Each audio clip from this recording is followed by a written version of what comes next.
আসসালামু আলাইকুম। রমজান স্পেশাল আজকের পর্বে স্বাগত সবাইকে। ইফতার টেবিলে অন্যান্য খাবারের সাথে একটা ডেজার্ট থাকলে কিন্তু মন্দ হয় না, আর সেটা যদি হয় ঠান্ডা ঠান্ডা প্রাণ জুড়ানো, তাহলে তো একেবারে লাড়ে লাপ্পা।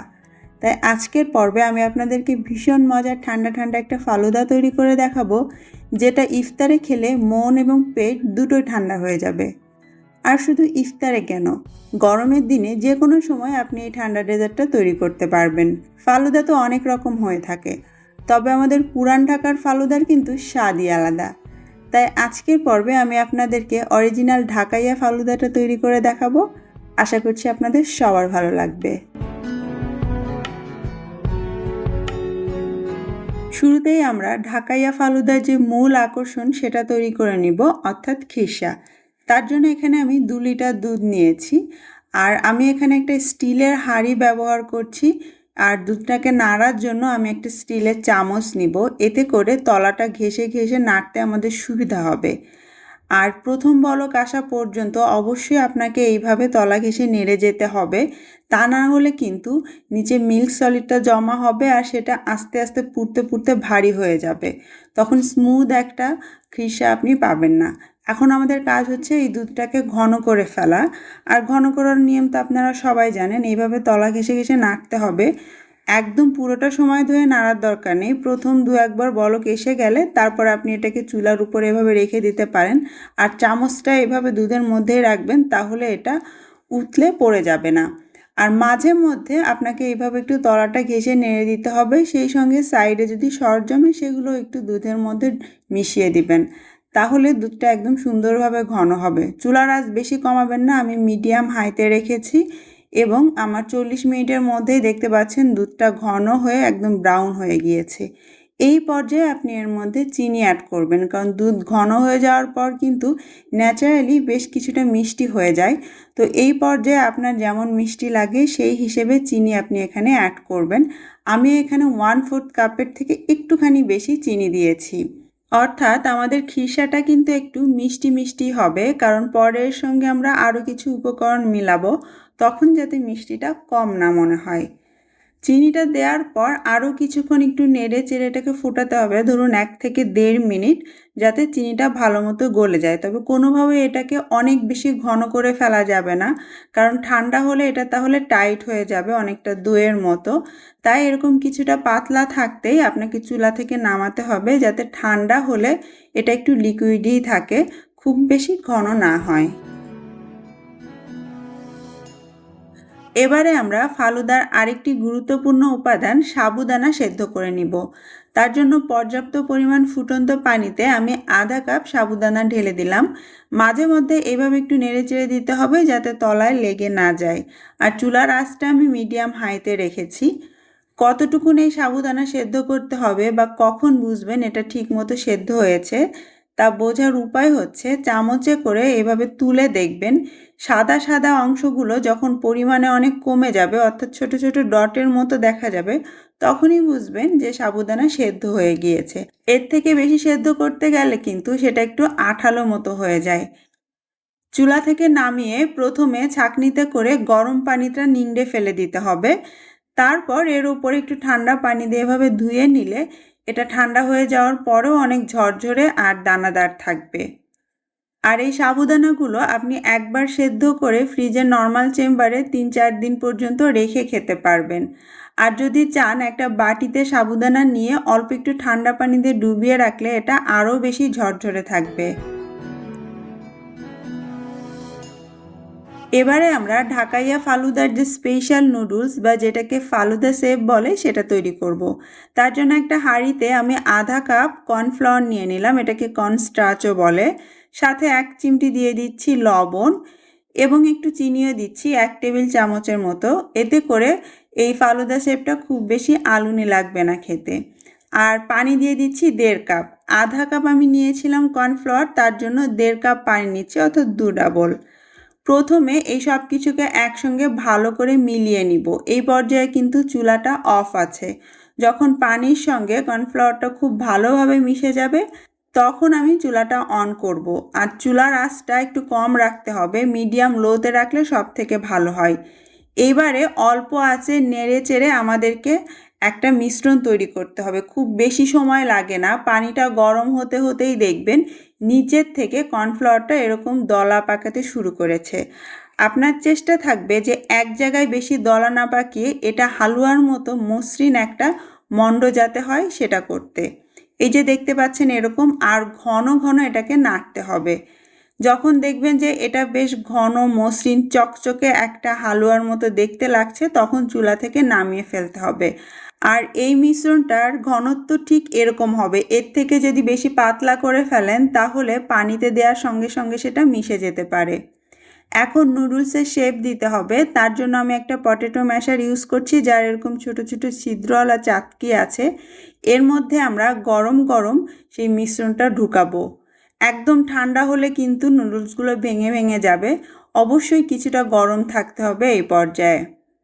এবারে নুডলসগুলো আমাদেরকে ঠান্ডা পানিতে ফেলতে হবে। তার জন্য আগে থেকে একটা বাটিতে ফ্রিজের ঠান্ডা পানি সাথে কিছু বরফ দিয়ে রেখেছিলাম, তার মধ্যে মিশ্রণটা প্রেস করে আমি এভাবে ফেললাম। পানিটা কিন্তু খুব ঠান্ডা হতে হবে যাতে মিশ্রণটা এই ঠান্ডা পানিতে পড়েই যেভাবে পড়েছে সেভাবে শেপটা ধরে রাখতে পারে। আর পানিতে দেওয়ার সঙ্গে সঙ্গে এটাকে নাড়াচাড়া করবেন না, 5 মিনিট অপেক্ষা করবেন। যখন এটা সেট হয়ে যাবে তখন দলাগুলো ভেঙে আপনি ইউজ করতে পারেন। আর এটা একবার বানিয়ে ফ্রিজের নর্মাল চেম্বারে 2 থেকে 3 দিন পর্যন্ত রেখে আপনারা খেতে পারবেন। তবে পানি থেকে উঠিয়ে নয়, পানির মধ্যেই ডুবিয়ে রাখতে হবে। ফালুদা শেপ, সাবুদানা এবং খিরসা ছাড়াও আমাদের আরও কিছু ড্রাই এবং ফ্রেশ ফ্রুট লাগবে। তার মধ্যে আছে কিশমিশ, চিকন করে কাটা আপেল, ডালিম বা আনার দানা, খুরমা। এগুলোকে 4-5 ঘন্টা পানিতে ভিজিয়ে রেখে তারপর পাতলা করে কেটে নিতে হবে, সেই সঙ্গে পাকা কলা। এবারে সার্ভিংয়ের পালা। আর গ্লাসে নয়, পুরান ঢাকার মতোই বাটিতে আমি এখন সার্ভ করে দেখাবো। প্রথমে বাটির এক পাশে আমি সেই ফালুদা শেপটা দিয়ে দিলাম পানি থেকে উঠিয়ে, সাথে দিয়ে দিচ্ছি সেদ্ধ সাবুদানা। সব কিছু কিন্তু এখন ঠান্ডা আছে, হয় রুম টেম্পারেচারে বা ফ্রিজে রেখেও ঠান্ডা করে রাখতে পারেন। তার উপরে আমি দিয়ে দিচ্ছি পাকা কলা, পাতলা পাতলা স্লাইস করে দিতে হবে। কিছুটা এখন দিচ্ছি আর কিছুটা আমি পরে দিব। কোনটা কতটুকু নেবেন নিজের পছন্দ মতো নিতে পারেন। এবারে আমরা সেই খিরসাটা দিয়ে দিচ্ছি। দেখুন ঠান্ডা হওয়ার পর এটা কিন্তু বেশ ঘন হয়েছে। এখন এটা পছন্দ মতো পরিমাণে ওপর দিয়ে দিয়ে দিতে হবে যাতে সাবুদানা আর ফালুদা শেপটা কাভার হয়ে যায়।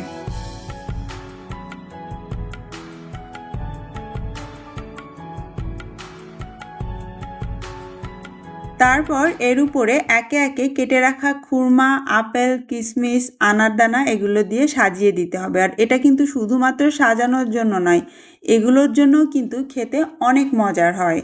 পুরান ঢাকায় 2 রকম ফালুদা পাওয়া যায়, একটা স্পেশাল, অন্যটা নর্মাল। স্পেশালের বৈশিষ্ট্য হলো এতে কিছুটা ভ্যানিলা আইসক্রিম যোগ করা হয়, সাথে বাদাম কুচি।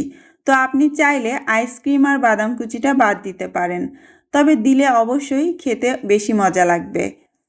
আর খাওয়ার জন্য অবশ্যই আপনাকে সব কিছু মিক্স করে খেতে হবে। আপনি চাইলে পুরোটা একসঙ্গে মিক্স করে নিতে পারেন, আবার এক পাশ থেকেও খেতে পারেন। কেউ কেউ এর সঙ্গে বরফ কুচি দিয়ে খেতে পছন্দ করেন, তবে খিরসাটা যদি ফ্রিজে রেখে দেন আর বাকি সব কিছু ঠান্ডা থাকে তাহলে বরফ কুচি না হলেও চলবে, আর চাইলে দিতেই পারেন। ব্যাস তৈরি হয়ে গেল আমার পুরান ঢাকার স্টাইলে স্পেশাল ফালুদা। কেমন লাগলো আপনাদের কাছে এবং বানানোর পর খেতে কেমন হয়েছিল অবশ্যই আমাকে কমেন্ট করে জানাবেন। সবাই ভালো থাকবেন, বিদায় নিচ্ছি। আল্লাহ হাফেজ।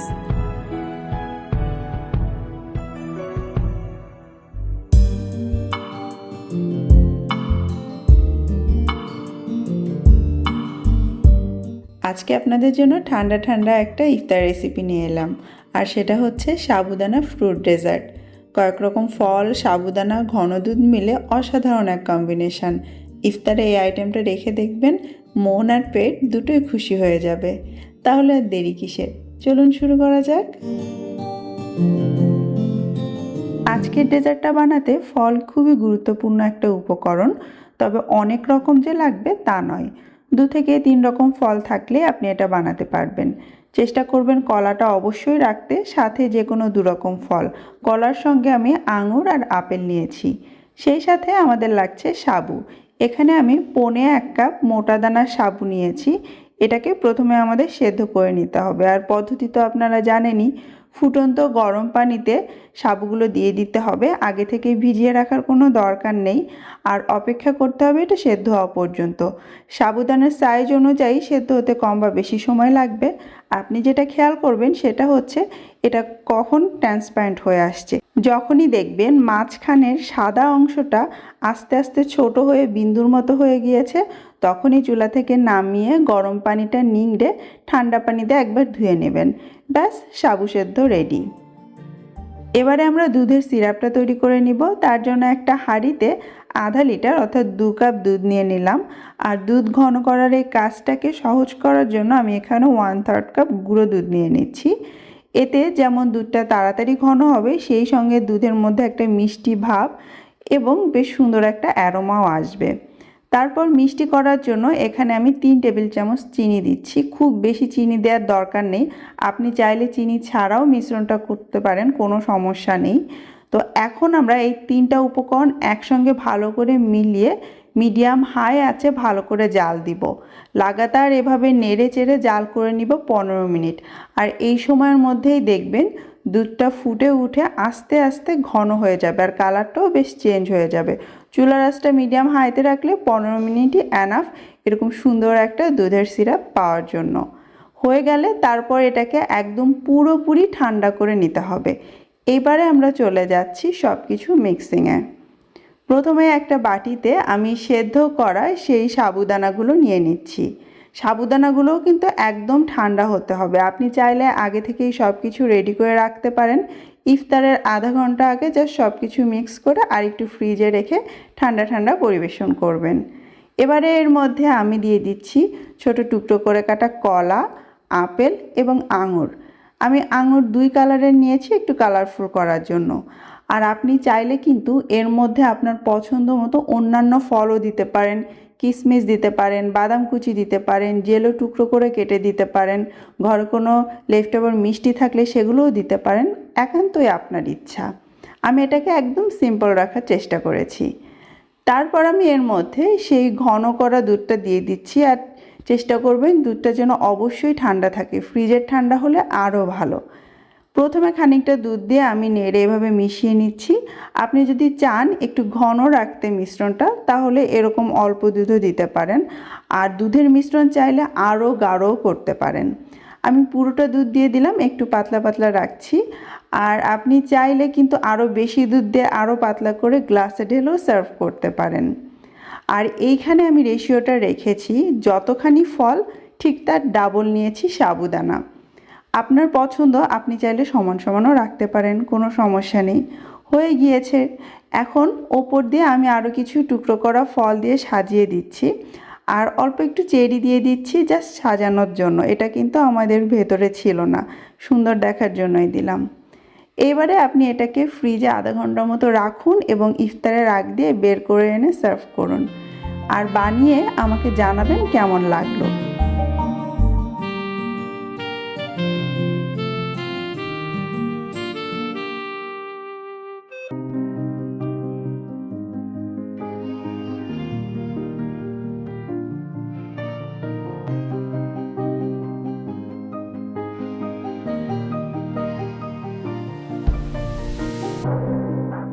এ সময়ে ইফতারে ঠান্ডা ঠান্ডা কোনো ডেজার্ট বা ড্রিঙ্কসের সত্যি কোনো তুলনা হয় না।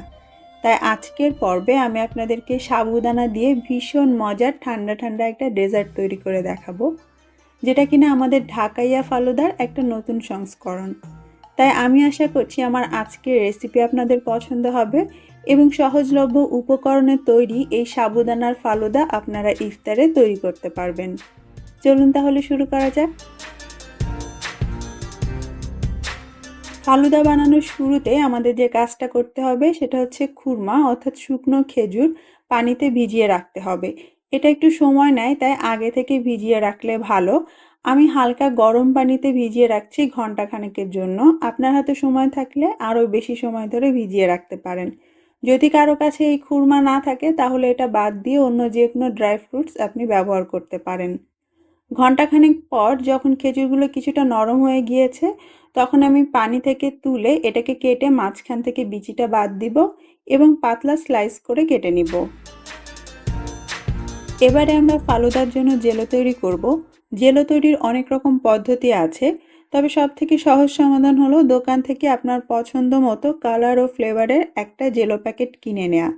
এর মধ্যে কালারের সঙ্গে সঙ্গে ফ্লেভার, চিনি, জেলাটিন সব কিছু দেয়া থাকে, আপনাকে শুধু পানি অ্যাড করতে হবে। আমি একটা স্ট্রবেরি ফ্লেভারের জেলো প্যাকেট নিয়েছি, যার অর্ধেকটা মিশ্রণ এর মধ্যে দিয়ে দিলাম। সেই সঙ্গে প্যাকেটের নির্দেশনা অনুযায়ী দিয়ে দিচ্ছি 1 কাপ পানি। এই সমস্ত কিছু একসঙ্গে নেড়ে একটু মিশিয়ে চুলায় বসিয়ে আমি জাস্ট একটা বলক তুলে নিব। একবার ফুটিয়ে নেওয়ার পর আমি মিশ্রণটা একটা বাটিতে ঢেলে নিচ্ছি। পুরোটা একবারে না দিয়ে আমি দুইটা আলাদা বাটিতে করছি, কারণ আমি খুব মোটা করে জেলোটা তৈরি করব না। রুম টেম্পারেচারে 10 মিনিট রাখার পর ফ্রিজে আমি আরও 10 মিনিটের জন্য এটাকে রেখে দিব এবং 10 মিনিট পরেই দেখবেন জেলোটা একদম সেট হয়ে গিয়েছে। ওপর থেকে এইভাবে আঙুল দিয়ে চেক করে নিতে পারেন। তারপর আপনার পছন্দ মতো সাইজে এটাকে টুকরো করে কেটে নিতে হবে। দেখতেই পাচ্ছেন আমি এরকম ছোট স্কোয়ার করে জেলোটা কেটে নিয়েছি। আমি এখানে শুধু লাল রঙের স্ট্রবেরি ফ্লেভারের এই জেলোটা ব্যবহার করছি। আপনি চাইলে পছন্দ মতো আরও কিছু কালার এবং ফ্লেভারের জেলো এই ফালুদাতে দিতে পারেন। তৃতীয় ধাপে ঢাকাইয়া ফালুদার মতো আমরা এবার দুধের ক্ষীরসা বা ঘন দুধের একটা মিশ্রণ তৈরি করে নিব। তার জন্য একটা হাঁড়িতে আমি আধা লিটার দুধ নিয়ে নিলাম এবং দুধটাকে তাড়াতাড়ি ঘন করার জন্য আমি 1/3 কাপ গুঁড়ো দুধ দিয়ে দিচ্ছি। এটা অপশনাল। গুঁড়ো দুধের পরিবর্তে দুধ একটু বাড়িয়ে আপনি সেটাকে জ্বালিয়ে ঘন করে নিতে পারেন। আর মিষ্টি করার জন্য আমি দিচ্ছি 3 টেবিল চামচ চিনি। চিনিটা আপনার স্বাদ মতো দিতে পারেন, যেহেতু অন্যান্য জিনিসেও মিষ্টি থাকবে, তাই এখানে চিনিটা আমি একটু কম দিলাম। তাছাড়া দুধ ঘন হলে এমনিতেই কিন্তু অনেকটা মিষ্টি হয়ে যায়। এবার চুলার আঁচটা মিডিয়াম হাইতে করে দিয়ে অনবরত নেড়ে চেড়ে আমি এই দুধটাকে ঘন করে নিব। আপনি যেমন পছন্দ করেন ততটাই ঘন করতে পারেন। আমি প্রায় 15 মিনিটের মতো লাগাতার জাল করে দুধটাকে এরকম ঘন করে নিয়েছি। দেখতেই পাচ্ছেন দুধের কালারটা বেশ হলদেটে হয়ে গিয়েছে। চুলা এখন আমি বন্ধ করে দিচ্ছি। এই দুধটা এখন আমি একদম ঠান্ডা করে নিব এবং ফ্রিজে রেখে দিব আধা ঘন্টার জন্য। তখন কিন্তু এটা আরও একটু গাঢ় হয়ে যাবে। এবারে আমরা সাগু বা সাবুদানাটাকে সেদ্ধ করে নিব। সাধারণত সাদা রঙের এই সাবুই আমরা সবসময় হাতের কাছে পাই। যে কোনো ধরনের সাবু আপনি ব্যবহার করতে পারেন। এবারে দোকানে আমি একটু কালারফুল সাবু পেয়েছি, তাই আজকে ট্রাই করছি এই কালারফুল সাবু দিয়ে। এটা যদি না থাকে সিম্পলি আপনি সাদাটা দিয়েই কিন্তু রান্না করতে পারেন। এখানে আমি আধা কাপ সাবুদানা নিয়েছি এবং পানিতে দিয়ে চুলায় একদম হাই হিটে আমি এটাকে জাল করে নিব। পানিটা হালকা গরম অবস্থায় ছিল যখন আমি সাবুগুলো দিয়েছি এবং অনবরত এটাকে নাড়তে হবে যাতে তলায় না লেগে যায়। 5 থেকে 7 মিনিটের মাথায় দেখবেন পানিতে বলক এসে গিয়েছে এবং সাবুগুলো প্রায় অর্ধেক সেদ্ধ হয়ে গিয়েছে। আর 10 মিনিটের মাথায় সাবু পুরোই সেদ্ধ হয়ে যায়। তবে আপনাকে একটু বেশি পানিতে সাবুটাও সেদ্ধ করতে হবে এবং সাবু সেদ্ধ হয়ে যাওয়ার পর সেই পানিটা অবশ্যই নিংড়ে নিতে হবে। তাতে সাবুগুলো সেদ্ধ হওয়ার পর ঝরঝরে থাকবে, গায়ে গায়ে লেগে থাকবে না। তাছাড়া সেদ্ধ হওয়ার পর পানিটা নিংড়ে নিলেই হবে না, একদম ফ্রিজের ঠান্ডা পানি দিয়ে এই সাবুকে খুব ভালো করে 2-3 বার ধুয়ে নিতে হবে। তাতে করেও সাবুগুলো ঠান্ডা হওয়ার পরেও কিন্তু একদম ঝরঝরে থাকবে এবং আপনার ডেজার্ট বানাতে খুব সুবিধা হবে। আমাদের সাবুও রেডি হয়ে গিয়েছে। সব কিছু ঠান্ডা করে এবারে মিক্সিংয়ের পালা। সাবুদানার ফালুদা বানানোর সর্বশেষ ধাপে চলে এলাম। এবার আমরা শুধু সব কিছু মেশাবো। প্রথমে একটা বাটিতে সেই সেদ্ধ করা সাবুটা নিয়ে নিচ্ছি। মিশ্রণের আগে সব কিছু যেন ঠান্ডা থাকে সেটা খেয়াল করবেন। তারপরে দিয়ে দিচ্ছি তৈরি করা জেলো। কোনটা কতটুকুন দিবেন সেটা আপনার নিজের পছন্দ মতো। এবারে দিতে হবে একটা কলা। কলা ছুলে এর ভেতরের অংশটা আমি ছোট টুকরো করে কেটে নিয়েছি। এই সাবুদানার ফালুদা আপনি আগে থেকেও বানিয়ে রাখতে পারেন, তবে সেক্ষেত্রে কলাটা পরে দিতে হবে। তারপরে আমরা যে খুরমাটা ভিজিয়ে রেখেছিলাম সেটা পাতলা স্লাইস করে কেটে এর মধ্যে দিয়ে দিয়েছি। আর ঘন করা দুধটা ফ্রিজ থেকে বের করে তারপর এর মধ্যে ঢেলে দিলাম। এবার এই সমস্ত কিছু একসঙ্গে ভালো করে মিশিয়ে নিতে হবে। আপনি যদি চান তাহলে এর মধ্যে আপনার পছন্দ মতো অন্য যে কোনো ড্রাই ফ্রুটস, ফ্রেশ ফ্রুটস অথবা ক্যান ফ্রুটসও দিতে পারেন। সব কিছু মেশানোর পরে কনসিস্টেন্সি একটু দেখে নেবেন যে কেমন আছে, ঘন না পাতলা। যদি পাতলা লাগে তাহলে আরও কিছু সাবু, জেলো, ফল এগুলো দিতে পারেন। আর যদি ঘন লাগে তাহলে আরও কিছুটা দুধের মিশ্রণ। এবং যদি চান তাহলে সামান্য একটু রুহ আফজা এর মধ্যে দিতে পারেন। সুন্দর একটা ফ্লেভারের সঙ্গে সঙ্গে মিষ্টি একটা কালারও এই ফালুদার মধ্যে চলে আসবে। এইভাবে সব কিছু একসঙ্গে মাখিয়ে নিলে আমাদের সাবুদানার ফালুদা একদম তৈরি। বানানো শেষ, এবারে পরিবেশনের পালা। আমি ছোট ছোট কিছু প্লাস্টিকের কাপ নিয়েছি এবং এর মধ্যে সেই সাবুদানার ফালুদা ঢেলে দিচ্ছি। আপনার কাছে এগুলো না থাকলে যে কোনো ডেজার্ট কাপেই আপনি কিন্তু এগুলো সার্ভ করতে পারেন। আর যেহেতু এটা কিছুটা লিকুইডই, আপনি চাইলে কিন্তু চুমুক দিয়েও খেতে পারবেন, চামচেরও দরকার হবে না। তাই এরকম গ্লাসে ঢালতে পারেন, দেখতেও কিন্তু অনেক সুন্দর লাগে। ঢালার পর ওপর দিয়ে চাইলে আর একটু সুন্দর করার জন্য কিছুটা এক্সট্রা জেলো, ড্রাই ফ্রুটস এগুলো দিয়ে সাজিয়ে দিতে পারেন, তবে এটা একেবারেই অপশনাল।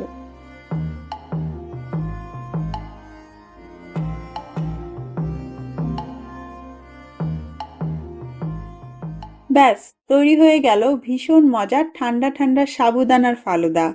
এটা খেতে যে কি মজা সেটা না বানানো পর্যন্ত বুঝতেই পারবেন না। তো আর দেরি কিসের, ঝটপট বানান, খান আর কমেন্ট বক্সে আমাকে জানান কেমন লেগেছিল আপনাদের।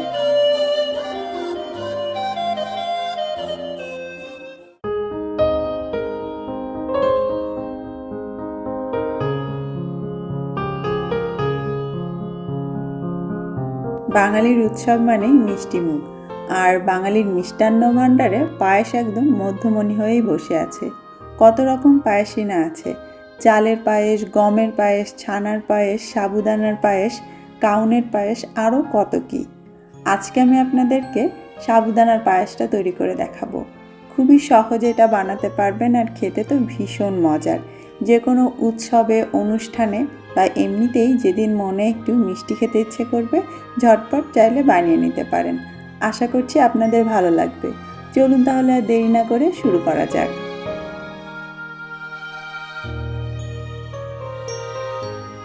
সাবুদানার পায়েস তৈরি করার জন্য এখানে আমি আধা কাপ সাবুদানা নিয়েছি। আমি ছোট দানার রেগুলার যে সাবুদানাটা পাওয়া যায় সেটাই ব্যবহার করছি, আমার কাছে এটা ছিল। আপনি চাইলে মোটা মোটা দানার সাবুদানাও নিতে পারেন, সেটাতে পায়েসটা খেতে আরও বেশি মজা লাগে। প্রথমে এই সাবুদানা আমরা মিনিট 10 একটু ভিজিয়ে রাখবো। এতে করে এর গায়ের ময়লা, বাড়তি স্টার্চ যেমন চলে যাবে, সেই সঙ্গে সাবুদানাটা একটু ফুলে উঠবে। এতে করে তাড়াতাড়ি সেদ্ধও হবে আর গলবেও ভালো মতো। এবারে এই ধুয়ে নিংড়ে রাখা সাবুদানার মধ্যে আমি সামান্য দুধ দিয়ে একটু ভিজিয়ে রাখছি। তারপর চলে যাচ্ছি দুধ জাল করতে। আজকের সাবুদানার পায়েসের জন্য আমি টোটাল 1 লিটার দুধ নিয়েছি। তার মধ্যে কিছুটা দুধ দিয়ে আমি সাবুদানা ভিজিয়ে রেখেছি, বাকিটা হাঁড়িতে ঢেলে নিলাম। এবারে আমরা এই দুধটাকে জাল করে ফুটিয়ে নিব আর সামান্য একটু শুকিয়ে নিব।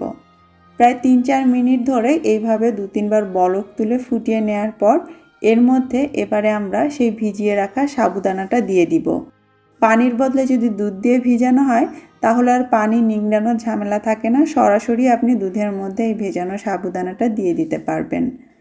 তারপর এটাকে নেড়েচেড়ে মিশিয়ে নিয়ে ভালো মতো সেদ্ধ করে নিতে হবে, আর তার জন্য চুলার আঁচটা মিডিয়ামে রেখে ভালো মতো এতে বলক আসতে দিতে হবে।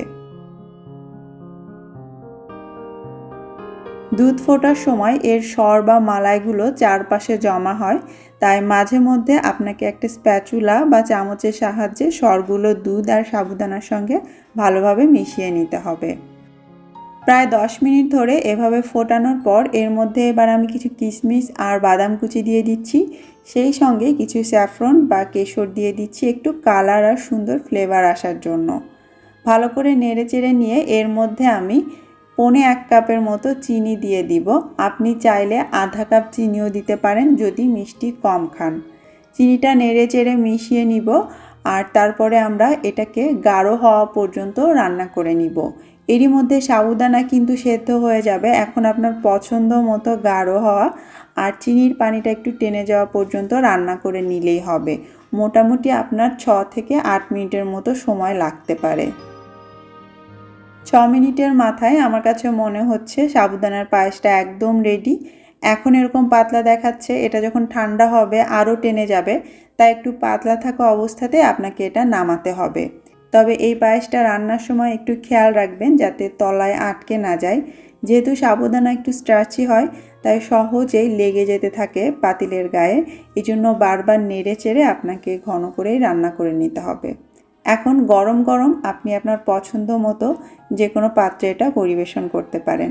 আর পায়েস জাতীয় খাবার মাটি অথবা কাঁসা পেতল এই ধরনের পাত্রে যদি পরিবেশন করা হয় দেখতে বেশি ভালো লাগে আর লুকটাও বেশ ট্র্যাডিশনাল আসে। সাজানোর জন্য ওপর দিয়ে আমি আবারও কিছু বাদাম কিশমিশ দিয়ে দিচ্ছি। দেখতে কিন্তু খুব সুন্দর লাগে আর খেতেও তো অনেক মজার। বানিয়ে খেয়ে দেখবেন, আশা করছি আপনাদের খুব ভালো লাগবে। ভালো থাকবেন সবাই, বিদায় নিচ্ছি। আল্লাহ হাফেজ।